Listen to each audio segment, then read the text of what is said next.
Aunque la caza de ballenas era un trabajo peligroso y extremadamente difícil a principios del siglo XIX, ninguno de los 21 tripulantes del barco Essex, que partió de Nantucket, Massachusetts, imaginó la tragedia que les esperaba en medio del Océano Pacífico. Allí, una ballena llena de furia destruyó su barco mientras estaban muy lejos de tierra firme, y los dejó a la deriva en 3 pequeños botes balleneros, mientras desesperadamente pensaban en cómo podrían sobrevivir. Muchos de ellos murieron, y algunos de los 9 sobrevivientes se vieron obligados a hacer cosas inimaginables solo para seguir con vida. Pero antes de comenzar, si eres nuevo en nuestro canal, suscríbete para que siempre estés al tanto de este tipo de contenido. La caza de ballenas, que se ha practicado durante miles de años, fue una de las industrias más fuertes en lo que se convertiría en Estados Unidos desde los años 1600, el mismo siglo en que los peregrinos llegaron a Nueva Inglaterra a bordo del Mayflower y otros barcos. Para el 1700, el negocio de la caza de ballenas creció aún más, y las ganancias se volvieron enormes. Los barcos comenzaron a navegar, no solo por todo el Océano Atlántico, sino también alrededor del Cabo de Hornos y hacia el Océano Pacífico, especialmente cuando la población de ballenas en el Atlántico empezó a disminuir rápidamente. Cuando el Essex fue enviado en su peligroso viaje, su destino previsto era el Océano Pacífico. En la época del Essex, Nantucket no era conocido como un lugar tranquilo para vacacionar como lo es hoy, sino como el centro de la industria ballenera. Ubicada al sur de Cape Cod, la isla estaba llena de actividad mientras los barcos balleneros partían y regresaban trayendo riquezas del mar. En comparación con la actualidad, la mayoría de los tripulantes del barco eran muy jóvenes. El capitán, George Pollard, tenía solo 29 años y ya era uno de los miembros de mayor edad registrados. Mientras tanto, Richard Peterson, que se estima tenía unos 60 años, era el cazador más viejo conocido. Por otro lado, había al menos 6 adolescentes en el barco, y 4 de ellos tenían solo 16 años o menos. De los 21 tripulantes, al menos 9 nacieron o crecieron en Nantucket, mientras que 3 tenían origen en Massachusetts. El 12 de agosto de 1819 comenzó el viaje del Essex. Tenía un buen historial, porque llevaba 2 décadas operando con éxito, y había traído grandes ganancias en sus 6 viajes anteriores. Era uno de los 34 barcos balleneros que zarparon de Nantucket ese año. Aunque era pequeño en comparación con otros barcos balleneros, con una longitud de 88 pies, llevaba 5 botes balleneros de aproximadamente 28 pies cada uno. Estos botes eran muy importantes en el proceso de caza de ballenas, porque eran los primeros en acercarse a la ballena objetivo y la remolcaban de regreso al barco principal para ser procesada. El objetivo principal de la tripulación era cazar cachalotes, que eran muy valiosos en ese entonces por su grasa y su aceite parecido al de las velas. Estos se usaban para hacer cosméticos, velas y lubricantes para máquinas. Apenas 2 días después de zarpar de Nantucket, el Essex se encontró con una tormenta muy fuerte que causó que volcara. El barco sufrió grandes daños y hasta perdieron 2 botes balleneros. Al principio, el capitán George Pollard pensó en cancelar su viaje, pero Owen Chase y Matthew Joy, el primer y segundo oficiales del barco, lo convencieron de continuar el viaje. Lo que temían era que muchos tripulantes podrían huir o desertar si regresaban de inmediato a Nantucket después del incidente, ya que podrían pensar que lo que le pasó al barco era mala suerte o una mala señal. Esta fue la primera vez que Pollard ignoró su intuición y siguió el consejo de sus oficiales, un hecho que parecía ser una advertencia de una tragedia aún mayor que ocurriría en el futuro. A pesar de esto, la tripulación continuó con su travesía. Se detuvieron en las Azores y en las islas de Cabo Verde, en la costa de África, para reabastecerse y conseguir un bote ballenero de reemplazo antes de zarpar nuevamente hacia Sudamérica. 2 meses después de comenzar su viaje, avistaron y capturaron con éxito su primer cachalote cerca de Río de Janeiro. Sin embargo, creían que atraparían más ballenas una vez que llegaran al Océano Pacífico. Sus expectativas se hicieron realidad en enero de 1820, cuando lograron pasar el Cabo de Hornos y finalmente entrar en el Océano Pacífico. Aunque experimentaron fracasos en la costa de Chile, ya que capturaron muy poco, su suerte cambió cuando llegaron a la zona de lo que hoy es Perú. Allí, lograron capturar con éxito 10 ballenas. Fue un gran logro, y un punto de inflexión importante en su expedición. En mayo de 1820, Pollard tomó una decisión importante de alejarse mucho de la costa de Sudamérica. Se sintió motivado por noticias sobre un nuevo lugar descubierto en el océano, lleno de cachalotes, que podría traer enormes ganancias. Pero antes de poder llevar a cabo ese plan, primero tuvieron que prepararse bien, así que su partida se retrasó. Al llegar septiembre de ese año, la tripulación se detuvo en Atacames, un pueblo costero en Ecuador que está a unas 100 millas de la frontera con Colombia, para terminar sus preparativos. Mientras estaban allí, un tripulante llamado Henry DeWitt escapó del barco, lo que redujo el número de su tripulación a 20. Cuando veían una ballena, normalmente enviaban 3 botes balleneros. Cada bote iba acompañado de un oficial, un arponero y 4 tripulantes para perseguir a la ballena objetivo. Pero debido a la desaparición de DeWitt, solo quedaban 2 personas en el propio Essex, mientras los demás estaban cazando. Una situación sumamente peligrosa para un barco de ese tamaño. Para reabastecer sus alimentos y suministros para el difícil viaje que les esperaba, el Essex se dirigió a la isla Charles, que más tarde fue llamada Isla Floriana, parte de las Islas Galápagos. El 8 de octubre de 1820, el barco atracó por primera vez en la isla Hood, que ahora se conoce como Isla Española.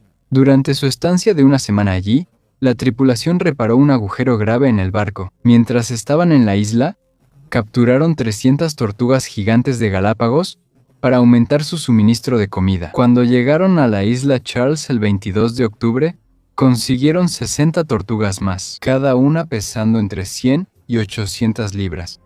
Dejaron que algunas de las tortugas vagaran libremente por el barco, mientras que otras las pusieron en el almacén bajo la cubierta. Antes se creía que estos animales podían sobrevivir hasta un año sin comida, pero desafortunadamente, muchos de ellos eventualmente murieron de hambre. Mientras estaban en una expedición de caza en la isla Charles, el timonel del bote, Thomas Chappell, encendió un fuego como una broma. Pero como era pleno verano y todo estaba muy seco, el fuego se propagó rápidamente y terminó convirtiéndose en un incendio enorme. Los cazadores quedaron atrapados en medio de las llamas y se vieron obligados a huir mientras estaban rodeados por el infierno. Por suerte, lograron sobrevivir sin heridas graves. Al regresar a Essex, se encontraron con una escena impactante. Casi toda la isla estaba siendo devorada por el fuego. El capitán Pollard estaba furioso por la destrucción ocurrida y prometió averiguar quién era el responsable del incendio. Pero aunque ya se habían ido al día siguiente rumbo a las zonas de pesca en alta mar, la tripulación todavía podía ver desde lejos el fuego ardiendo en la isla. Era un recordatorio escalofriante del daño causado por la broma de Chappell. El 20 de noviembre, 15 meses después de salir de Nantucket, el Essex llegó a la zona de pesca en alta mar, un lugar muy remoto que está a 1500 millas de las Galápagos y a más de 2000 millas de Sudamérica. Ahí comenzaría la tragedia que cambiaría su destino para siempre.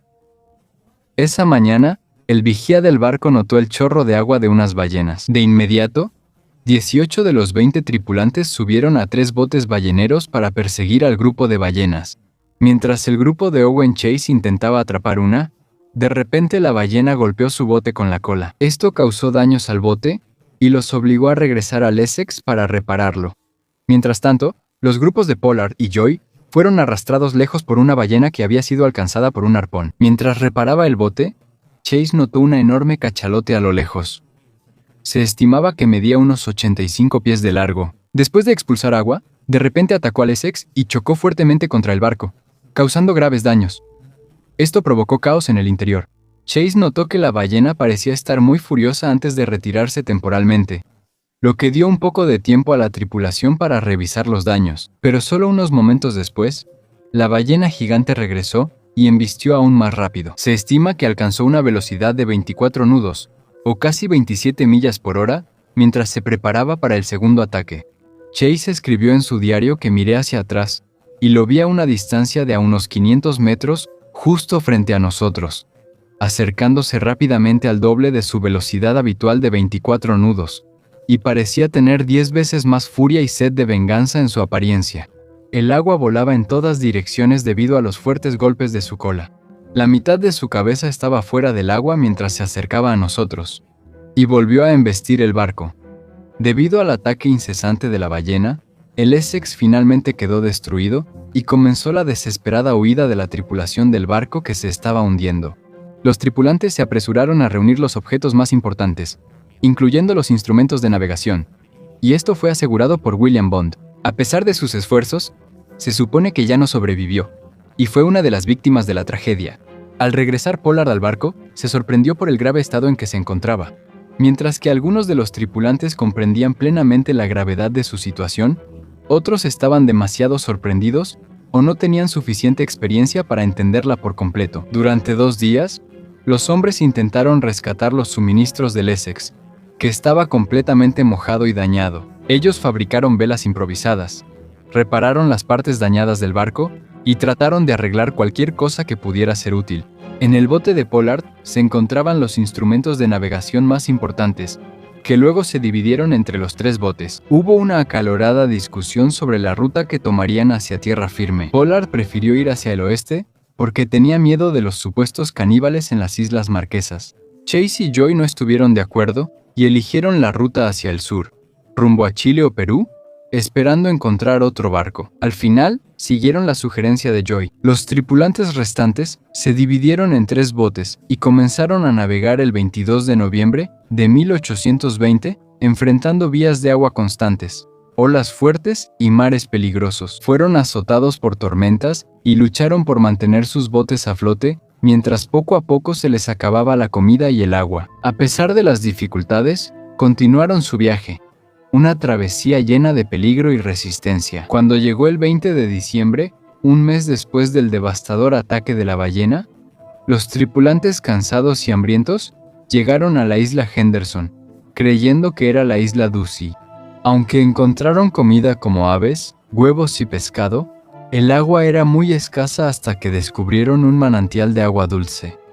Después de una semana, mientras sus provisiones se agotaban rápidamente, enfrentaron una decisión difícil: quedarse y morir de hambre o volver a navegar. 3 hombres, William Wright, Seth Weeks y Thomas Chappell, eligieron quedarse en la isla, confiando en la promesa de Pollard de que volvería por ellos y los rescataría. El 27 de diciembre de 1820, los 17 tripulantes restantes del Essex volvieron a zarpar con la intención de llegar a la isla de Pascua. Sin embargo, al llegar el 4 de enero de 1821, se dieron cuenta de que la corriente los había desviado demasiado, así que cambiaron de rumbo hacia la isla más afuera, que está cerca de la costa de Chile. Mientras seguían quedándose sin comida, se vieron obligados a racionar el poco agua y pan que les quedaba. La tragedia llegó el 10 de enero cuando falleció Matthew Joy, seguido por Richard Peterson el 20 de enero y también Lawson Thomas ese mismo día. A medida que la desesperación aumentaba, tomaron una decisión difícil y oscura: comerse los cuerpos de los que habían fallecido para sobrevivir. Al llegar el 6 de febrero, el grupo de Pollard volvió a enfrentar un hambre extrema. Como ya no tenían nada para comer, se vieron obligados a tomar una decisión aterradora: hacer un sorteo para decidir quién sería sacrificado para que los demás pudieran sobrevivir. En esa trágica ocasión, Owen Coffin fue el elegido y sacrificado. A medida que pasaban los días, Barzillai Ray también sufrió el mismo destino y fue comido por los tripulantes restantes para poder sobrevivir. Mientras tanto, los hombres en el bote de Chase también se vieron obligados a hacer lo mismo después de la muerte de Isaac Cole el 10 de febrero. En las estremecedoras palabras de Chase, él dijo: «No tengo suficientes palabras para describir el sufrimiento de nuestras almas en medio de esa terrible situación». El 18 de febrero, Benjamin Lawrence, quien estaba a cargo del bote de Chase, vio una vela a lo lejos. Lograron llegar al barco, que más tarde fue identificado como el barco británico Indian. Debido a lo débiles que estaban, tuvieron que ser cargados a bordo del barco. Más tarde ese mismo día, vieron la isla más afuera, la isla hacia la que Chase había puesto rumbo casi exactamente durante todo el viaje. Después de unos días, el Indian llegó a Valparaíso, pero la ballenera que remolcaban se perdió en una fuerte tormenta. El 23 de febrero, 93 días después de que se hundiera el Essex, Pollard y Charles Ramsden fueron rescatados cerca de la isla Santa María por el barco ballenero de Nantucket llamado Dolphin, el mismo barco en el que el Essex había atracado más de un año antes de la tragedia. Casi estaban muriendo de hambre y solo sobrevivían chupando los huesos de sus compañeros fallecidos. Posteriormente, fueron transferidos al barco ballenero Two Brothers, que se dirigía a Valparaíso, donde se reencontraron con Chase Lawrence y Thomas Nickerson, quienes en ese momento se estaban recuperando a bordo del USS Constellation. Todos los sobrevivientes se emocionaron hasta las lágrimas al reencontrarse. El 23 de marzo, Chase, Lawrence, Nickerson y Ramsden regresaron a Nantucket a bordo del barco ballenero Eagle, mientras que Pollard, que aún seguía débil, los siguió en mayo a bordo del Two Brothers.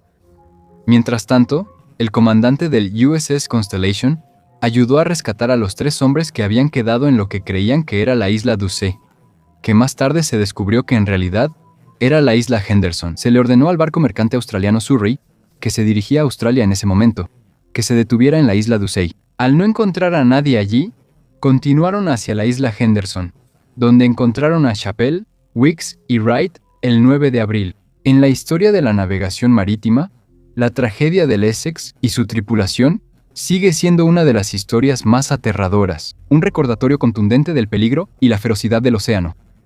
Al llegar el año 1822, el capitán Pollard volvió a navegar a bordo del barco ballenero Two Brothers, pero una vez más, la tragedia volvió a golpearlo cuando el barco se hundió en French Frigate Shoals, poniendo fin definitivamente a su desafortunada carrera como cazador de ballenas. El 11 de junio de 1821, Chase regresó a Nantucket y tuvo un regreso agridulce, pero feliz. Ahí fue donde vio por primera vez a su hija, a quien nunca había conocido. Solo unos meses después, escribió sobre su desgarradora experiencia en la tragedia del Essex, una obra que más tarde inspiró a Herman Melville para escribir la famosa novela Moby Dick. Chase continuó navegando en otros barcos como el Florida y el Winslow, pero su vida siguió llena de pruebas y cambios. Por su parte, Lawrence se retiró y vivió tranquilamente en Nantucket, cuidando su granja en Sears y Asconset, hasta su fallecimiento el 20 de marzo de 1879. Ramsdell también encontró la paz en la vida sencilla de la isla y se convirtió en capitán del general Jackson hasta su muerte, el 8 de julio de 1866. En los últimos años de Nickerson, regresó a Nantucket y compartió su propia experiencia sobre el hundimiento del Essex en su obra titulada La pérdida del barco Essex, hundido por una ballena, y el calvario de la tripulación en una embarcación abierta. Su memoria y su historia siguen vivas gracias a la preservación realizada por la Asociación Histórica de Nantucket. Mientras tanto, los hombres que fueron rescatados de la isla Henderson tomaron caminos diferentes en la vida. Chappell, Weeks y Wright continuaron con diferentes ocupaciones, desde trabajo misionero hasta nuevos viajes por el mar. Sus historias, conectadas con la tragedia del Essex, sirven como un fuerte recordatorio de la fortaleza y resiliencia del espíritu humano en medio de grandes pruebas. La leyenda del Essex sigue viva a través de la eterna historia de Herman Melville, quien rindió homenaje al valor y la fortaleza de su tripulación mientras se enfrentaban el feroz océano. Y mientras pasan los años, su travesía sigue inspirando y causando admiración, una prueba eterna del coraje y el deseo de sobrevivir del ser humano, incluso en las situaciones más oscuras.